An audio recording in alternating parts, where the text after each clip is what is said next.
partos Tudors eram tortura, morte e muitas superstições muito loucas.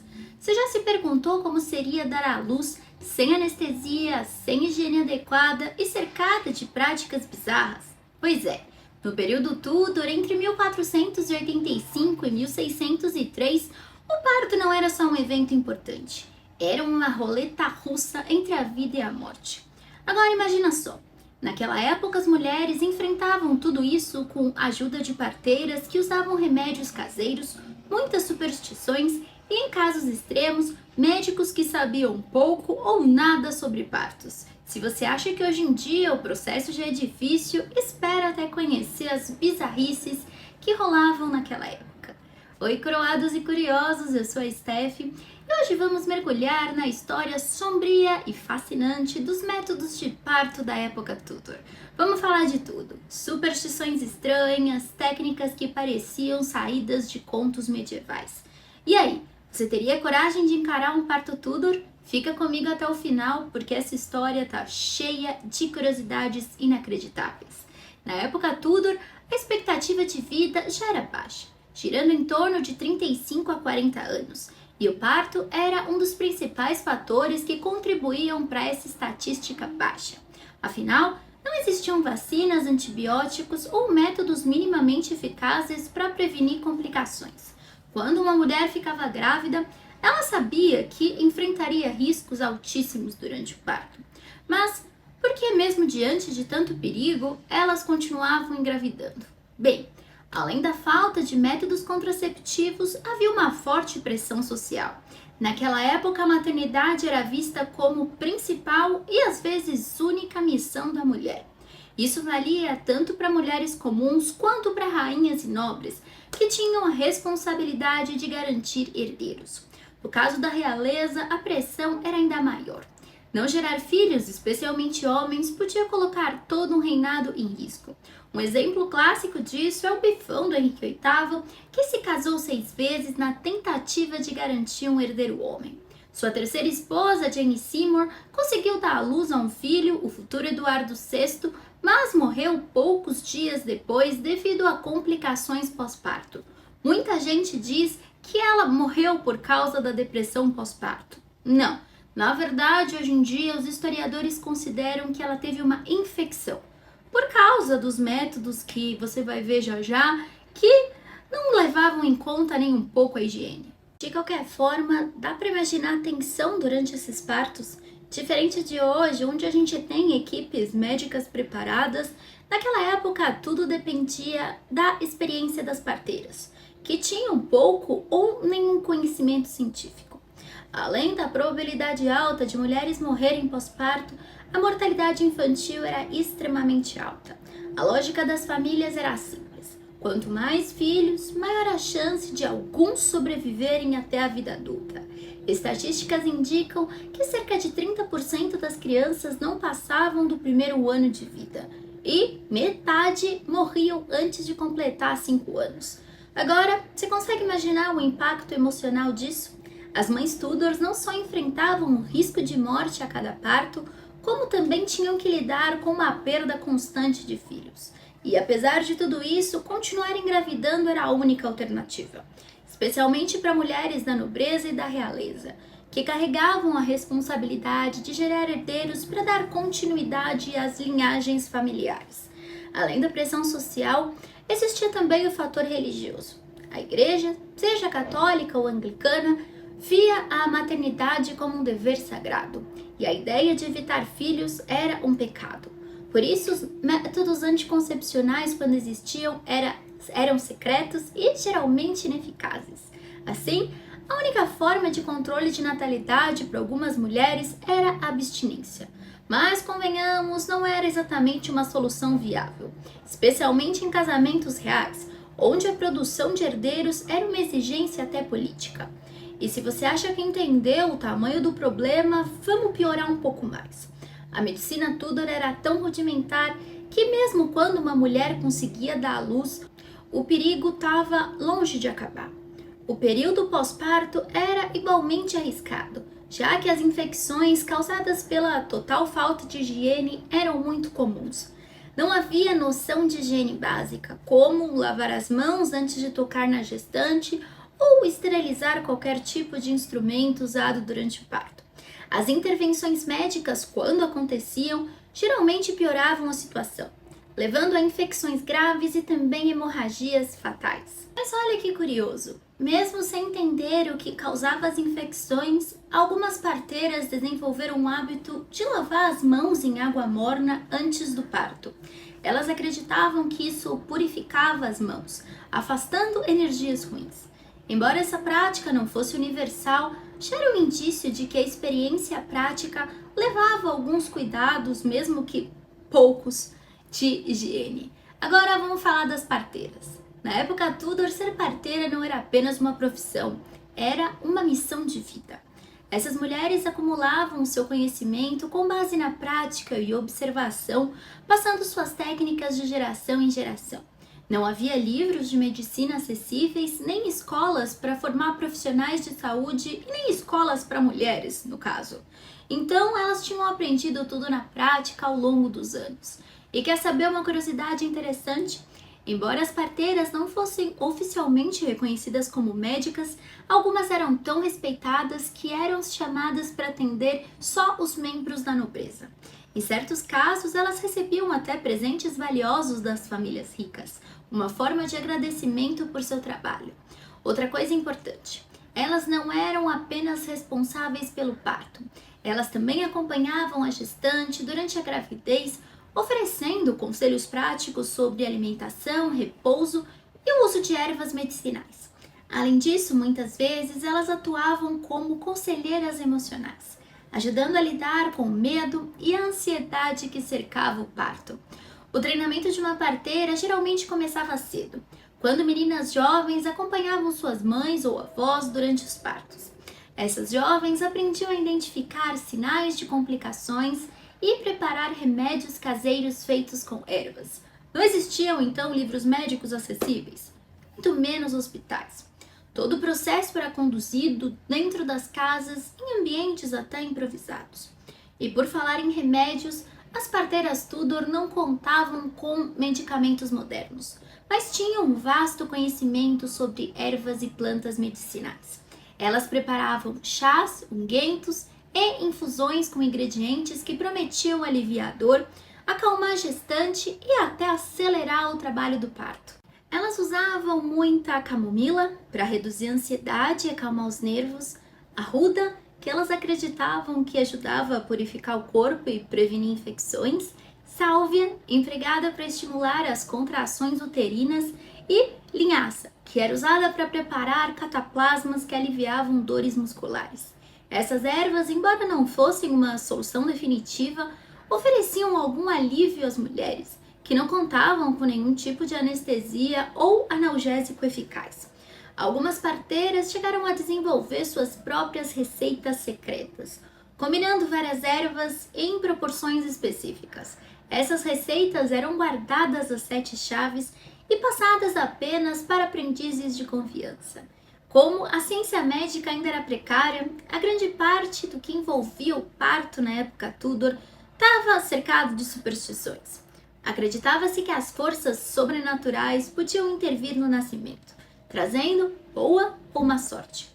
Uma das superstições mais populares era a de amarrar pedaços de pele de boi nas coxas da gestante, e que isso ajudaria a fortalecê-la durante o trabalho de parto. Além disso, muitas famílias queimavam incensos no quarto onde um parto acontecia, com a crença de que o aroma doce afastava espíritos malignos. Acho que afastava era o fudum de todo mundo fedendo. Outra prática curiosa era a de colocar amuletos protetores no quarto e ao redor da cama da gestante. Esses amuletos podiam ser feitos de ossos, pedras ou até pedaços de tecido que elas consideravam sagrado. A ideia era criar uma espécie de barreira espiritual que impedisse a entrada das energias negativas.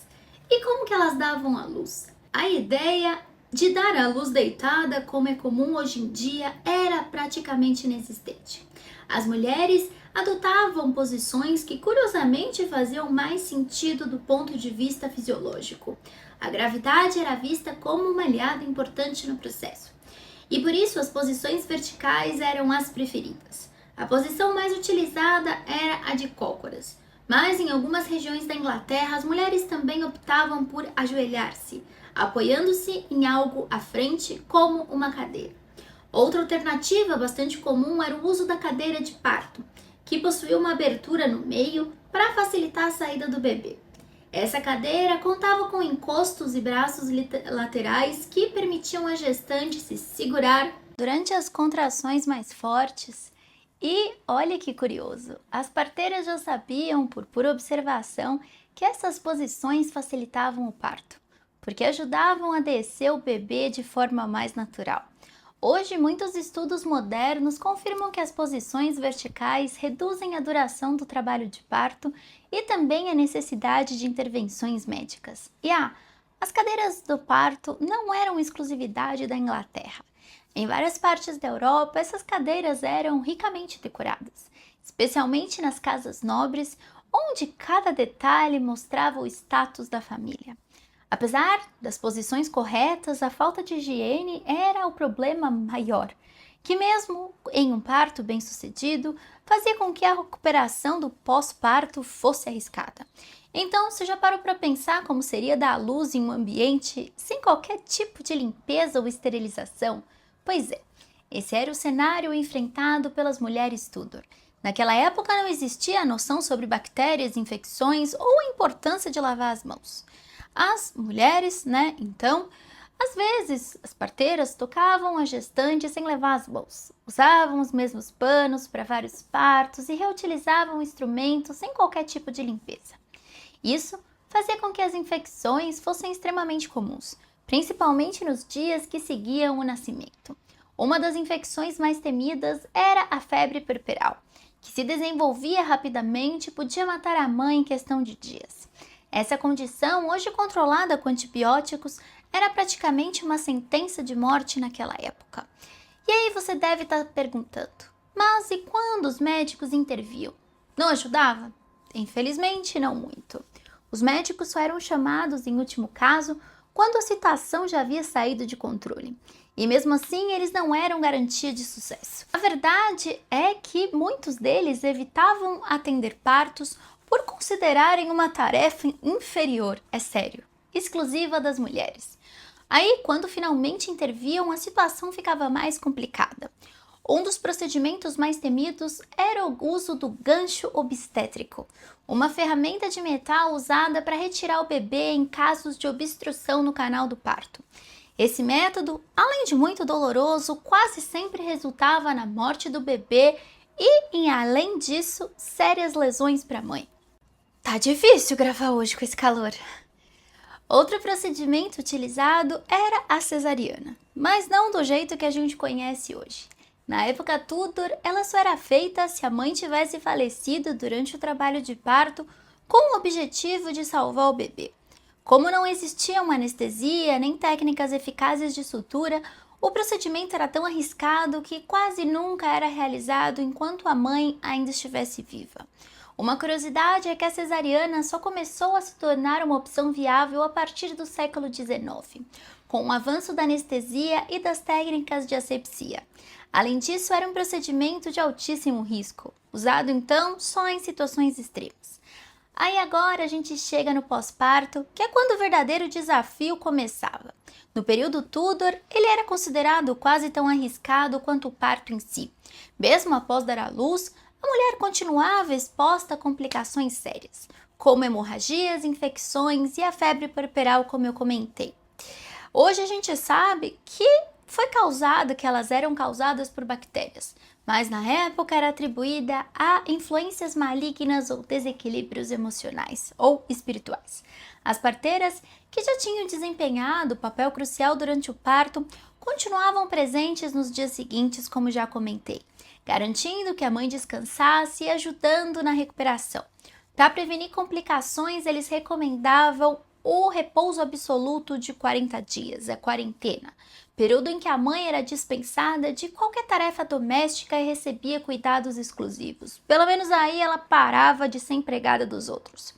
Imagina só, passar por todo esse sofrimento sem garantia que você ou o bebê vão ficar ilesos.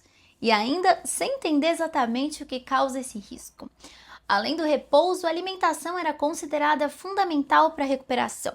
O cardápio das mães incluía pratos quentes e nutritivos, como sopas e caldos de carne. Também se acreditava que alimentos doces, como mel e bolos, ajudavam a acelerar a recuperação. Em casas nobres, era comum preparar banquetes pós-parto para celebrar a sobrevivência da mãe e do bebê. Além da alimentação, outros métodos eram empregados para ajudar a recuperação. Um dos mais comuns era o uso de compressas quentes de ervas como camomilas, arruda e alecrim. Essas compressas eram aplicadas no abdômen da mãe para acalmar o útero e aliviar as dores. Outro costume curioso era o de banhar a mãe em infusões de ervas logo após o parto. Esse banho tinha uma função dupla: aliviar o cansaço e afastar possíveis influências espirituais negativas. Aqui vem uma curiosidade interessante. Algumas das famílias mais ricas contratavam curandeiras especializadas para fazer essas infusões e remédios caseiros, garantindo que nesse momento, talvez só esse momento na vida da mulher, ela tivesse um cuidado o melhor disponível. Como a ciência ainda engatinhava, muitas práticas pós-parto ainda também eram guiadas por superstições. O medo de que espíritos malignos pudessem prejudicar a mãe ou o bebê era constante, e por isso havia uma série de rituais protetores malucos. Um dos mais comuns eram os amuletos pendurados nas paredes do quarto. Esses amuletos podiam ser crucifixos, relicários ou pequenas bolsas contendo ervas consideradas sagradas. Também se acreditava que manter uma vela acesa durante a noite afastava os maus espíritos e protegia o bebê. Fitas vermelhas também eram um outro elemento frequente. Elas eram amarradas no pulso da mãe e do bebê para afastar o mal olhado e garantia sua proteção espiritual. Esse costume ainda sobrevive em algumas culturas até hoje. Além disso, o pós-parto não era só um desafio físico, tinha um forte componente espiritual. Na visão da igreja, a mulher que tinha dado à luz estava impura e precisava dos 40 dias para depois ela participar de uma cerimônia chamada churching. Nesse ritual, realizado na igreja local, a mãe recebia bênçãos e agradecia a Deus pelo nascimento de seu filho e a sua sobrevivência. O churching simbolizava a reintegração da mulher à comunidade e marcava o fim do resguardo. Embora tivesse uma conotação religiosa, essa cerimônia também era uma forma de celebrar a sobrevivência da mãe e do bebê em um período tão perigoso. Uma coisa que a gente tem que lembrar é que esse ritual de purificação pós-parto não era exclusivo da Inglaterra Tudor. Existia em outras culturas europeias e hoje em dia ainda lembra algumas práticas presentes lá no Oriente Médio, onde se tem essa quarentena da mãe. Agora digamos que a mãe se recuperou bem e sobreviveu e o bebê também. Ufa! Agora a atenção se voltava para o recém-nascido, cuja sobrevivência nas primeiras semanas era incerta. Sem vacinas ou tratamentos médicos eficazes, qualquer doença podia ser fatal. Por isso, a maior preocupação das parteiras e das famílias era manter o bebê aquecido e bem alimentado. O aleitamento materno era a principal fonte de nutrição, mas se a mãe tivesse dificuldade para amamentar ou fosse rica, e aí esperavam que ela engravidasse o mais rápido possível, uma ama de leite era contratada. Essas mulheres, que também eram mães lactantes, desempenhavam um papel fundamental na sobrevivência dos bebês. Outro cuidado importante era evitar expor o recém-nascido ao ambiente externo. Durante as primeiras semanas, ele permanecia em completo isolamento, saindo de casa apenas para ser batizado. Esse isolamento tinha uma função dupla: proteger o bebê de doenças e garantir que ele estivesse espiritualmente seguro. Eu já comentei muito sobre isso no vídeo sobre a infância das crianças na época Tudor, mas vou comentar um pouquinho aqui de novo sobre o batismo. No período Tudor, o batismo não era apenas um evento simbólico, mas uma verdadeira corrida contra o tempo. A alta mortalidade infantil, combinada com a crença de que apenas crianças batizadas tinham acesso ao céu, tornava esse ritual algo muito urgente. Assim que o bebê nascia e as parteiras certificavam-se que ele era forte o suficiente, os preparativos para o batismo começavam. As famílias mais ricas organizavam verdadeiras celebrações, com direito a convites para parentes, amigos e até membros importantes da comunidade. O evento não apenas marcava a entrada da criança na fé cristã, mas também reforçava os laços sociais e políticos da família. Por outro lado, as mais pobres, que não podiam arcar com festas elaboradas, ainda realizavam cerimônias mais modestas, mas com igual importância religiosa. O objetivo era garantir que o bebê fosse protegido pela igreja espiritualmente o mais rápido possível, já que sem o batismo sua alma estaria em risco. Em muitos casos, especialmente quando o bebê nascia prematuro ou apresentava sinais de fraqueza, não havia tempo para organizar uma cerimônia formal. Então entrava em cena o batismo de emergência, realizado até pela parteira ou qualquer pessoa presente, desde que houvesse água benta disponível. Esse batismo improvisado era visto como uma solução temporária mais eficaz. Se a criança sobrevivesse, um segundo batismo mais elaborado podia ser feito depois, para oficializar a entrada do bebê na comunidade cristã. No entanto, se o bebê não resistisse, pelo menos os pais tinham aquela tranquilidade de que sua alma estaria salva. Uma curiosidade é que em algumas regiões as famílias mais devotas mantinham frascos de água benta em casa, justamente para garantir que em casos de emergência pudessem realizar o batismo sem precisar da presença de um padre. Esse costume era super comum durante períodos de epidemias, quando a mortalidade infantil disparava. Aí, digamos que os dois sobreviveram mais algumas semanas. O batismo tornava-se grande motivo de celebração. As famílias mais ricas aproveitavam a ocasião para ostentar seu poder e influência, organizando festas grandiosas que podiam durar dias. Nesses eventos, como o batismo, era comum oferecer banquetes com pratos finos, como carne de caça, aves exóticas e doces elaborados, que eram considerados um verdadeiro luxo na época. Além disso, os convidados levavam presentes para a criança, geralmente em forma de dinheiro, joias ou peças de roupa bordadas.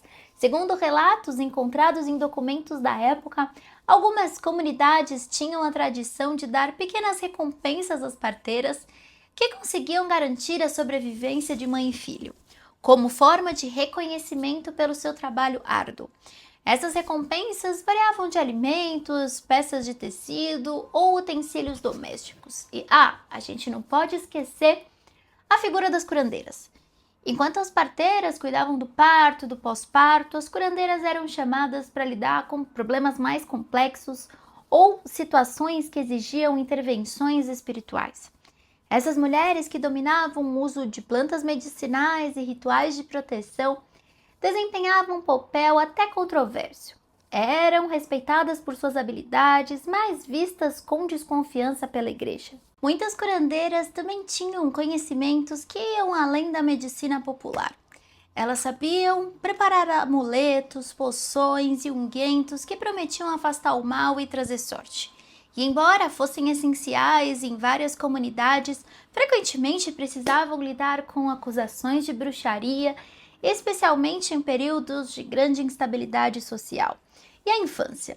Você sabia que era uma fase curta e cheia de incertezas? Com doenças como varíola, sarampo e disenteria sendo comuns, a sobrevivência de uma criança dependia tanto de cuidados físicos quanto de proteção espiritual. Os pais, especialmente das classes mais altas, acreditavam que o destino de seus filhos estava nas mãos de Deus e por isso investiam pesado em rituais religiosos e práticas de proteção, além de dar dinheiro para a igreja, claro.